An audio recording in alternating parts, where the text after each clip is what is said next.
Imagine having a financial strategy that not only protects your wealth through wars, depressions, and economic upheavals, but also helps it grow exponentially. This isn't just theory. It's a set of practical principles that have been the cornerstone of Jewish financial success for centuries. This proven financial playbook that has been perfected over centuries, yet remains largely unknown outside certain communities. I'm going to unveil the most powerful pages of this playbook, 10 Jewish money rules that can help you to become financially rich. If success is your goal and you're ready to level up, make sure you subscribe. Every video is crafted to move you closer to the life you deserve. Let's get started. Number 1. Teach financial literacy from childhood. Imagine if every child grew up understanding the principles of money, saving, investing wisely, and building financial independence. When children learn early on how to manage money, they avoid the pitfalls that plague so many adults. Common mistakes start early. When kids aren't taught about money, they grow up without the tools to manage it effectively. This leads to a cycle of debt and dependency on others for financial support. The effects ripple into adulthood, where poor money habits can prevent them from achieving their dreams and living comfortably. Teach children about money management as soon as they can understand basic concepts. Show kids responsible financial behavior in your own life. Equip yourself and your children with financial literacy resources. Just as learning a language is easier in childhood, so is learning the language of money. Start early and watch wealth grow. But what happens when these kids grow up? Do they follow a different strategy when it comes to career and money making? Absolutely. Let's go deeper. Number 2. Choose professions with leverage, not just paychecks. When Daniel was 22, he was torn between being a social worker and studying finance. His mentor asked him, "Do you want to serve one person at a time or create systems that serve thousands?" He chose finance, not for greed, but for impact. Jewish culture encourages choosing careers that offer high-value skills: law, medicine, finance, entrepreneurship.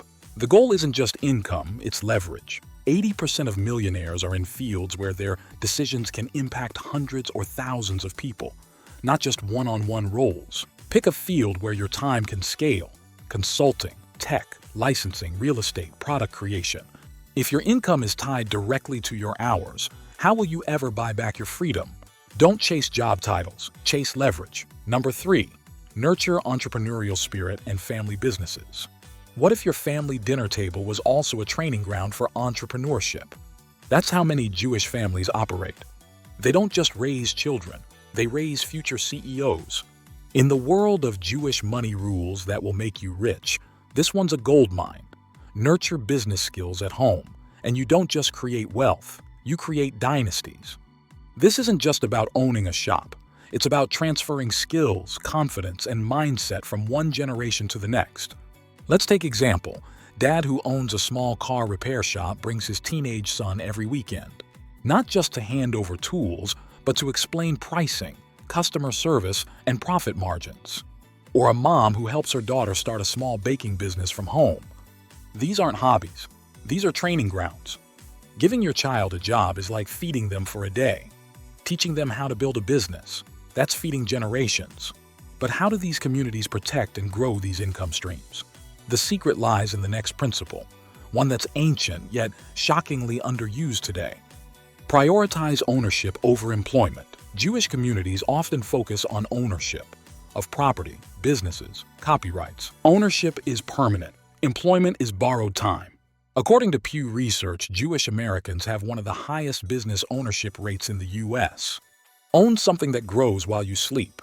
It could be a blog, a building, or a brand. Leah's grandfather didn't believe in lifelong jobs. He ran a small bookstore. Leah turned that idea into an online publishing business. Same principle, modern execution. In The Millionaire Fastlane, MJ DeMarco writes, "If you don't own, you don't control. If you don't control, you don't win. Owners build wealth. Workers trade time for it." Number 5. Wealth grows faster in a tribe. When money circulates within a group, it strengthens everyone. This is economic resilience at its finest. In many Jewish neighborhoods, money circulates within need a lawyer, hire Moshe, a plumber, call Isaac. This keeps wealth inside the community. $1 stays in Jewish communities for up to 20 days. In contrast, in other communities, it's 6 hours. Wealth isn't just individual, it's collective. Support within builds strength outside. Spend, share, and grow with your people. Circulating money builds generational resilience, not just flashy moments. Number 6. Build long-term assets, not short-term status. Jewish financial philosophy avoids flash. It's about quietly accumulating assets, not liabilities disguised as lifestyle. The average new car loses 20% of its value in the first year. Meanwhile, the U.S. real estate market has appreciated an average of 4.3% annually over the last 40 years. Ask this before every major purchase. Will this generate cash flow, appreciate in value, or make me smarter? If not, it's likely a liability. From The Psychology of Money by Morgan Housel. Wealth is what you don't see. It's the cars not bought, the jewelry not worn, the vacations not taken. Are you sacrificing long-term freedom for short-term validation? Buy assets, not applause. Number 7. Never be the consumer of last resort. Here's a brutal truth. Most people stay broke not because they don't make money, but because they're always the end consumer. In Jewish money philosophy, there's a silent rule.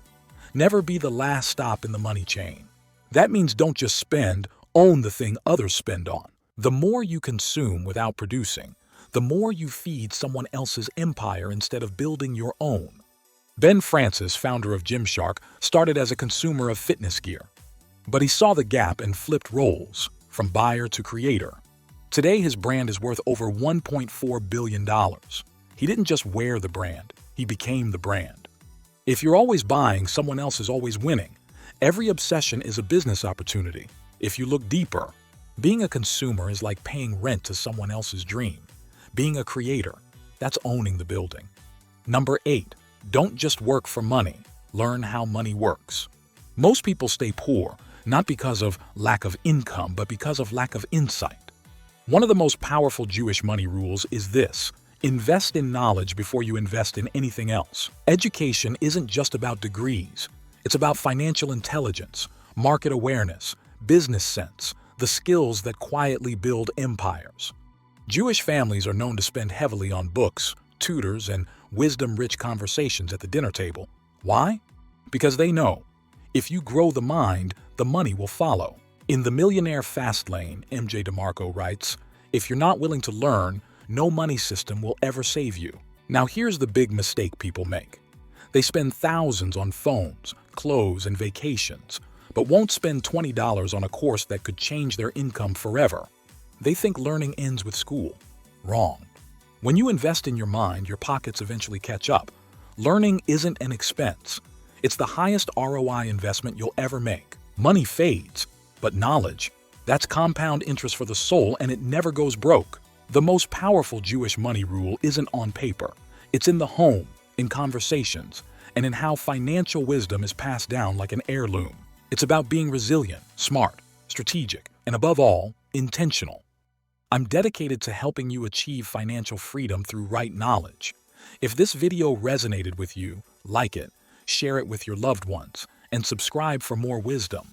From the bottom of our hearts, thank you for joining us. See you in the next video. Until then, keep growing wealth.